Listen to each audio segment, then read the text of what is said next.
The resurgent Taliban have taken more territory in Afghanistan in the last 2 months than at any time since they were ousted from power in 2001.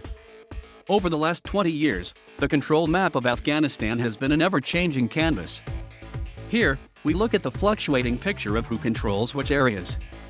It appears the Taliban have been emboldened in recent weeks by the withdrawal of US troops, retaking many districts from government forces. By control, we mean districts where the administrative center, police headquarters, and all other government institutions are controlled by the Taliban. US troops and their NATO and regional allies forced the Taliban from power in November 2001.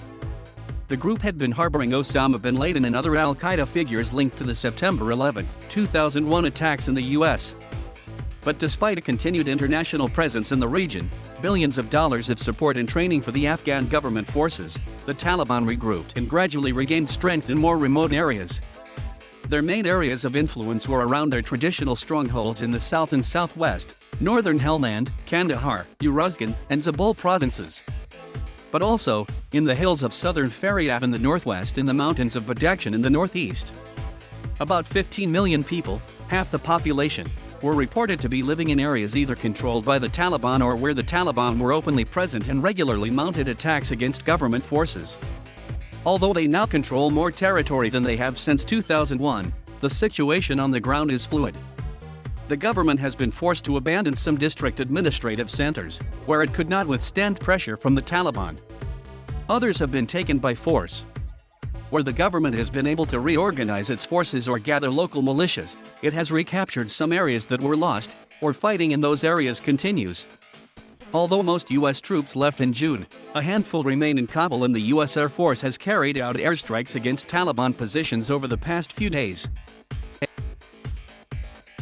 Afghan government forces mainly hold the cities and districts which are on the plains or in river valleys, which is also where most of the population live. Areas where the Taliban are strongest are sparsely populated, with fewer than 50 people per square kilometer in many areas.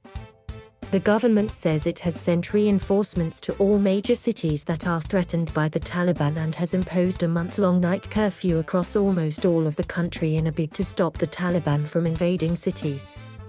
Although they appear to be closing in on centers such as Herat and Kandahar, the Taliban have not yet been able to capture one. The territorial gains they do make, however, strengthen their position in negotiations, and also generate revenue in the form of taxes and war booty. A record number of civilians have been killed as a result of the conflict in the first half of this year.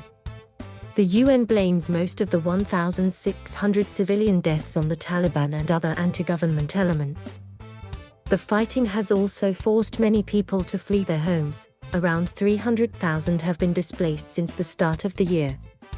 The UNHCR says a new wave of internal displacement across the provinces of Badakhshan, Kunduz, Balkh, Baghlan and Taka comes as the Taliban has captured large swathes of rural territory. Some people flee to villages or neighboring districts and return home days later, others remain displaced for some time. The AFP news agency reports that the Taliban's offensives have also forced Afghan refugees and government troops to cross the border into Tajikistan.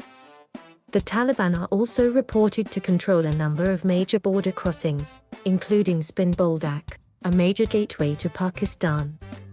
Customs duty on goods entering the country via crossings they control is now collected by the Taliban, although exact amounts are unclear as the volume of trade has fallen as a result of the fighting. But Islam Kala on the border with Iran was, for example, capable of generating more than $20 million per month. Disruption to the flow of imports and exports has affected prices of essential goods in the markets, fuel and foodstuffs in particular. Thank you for watching. Please subscribe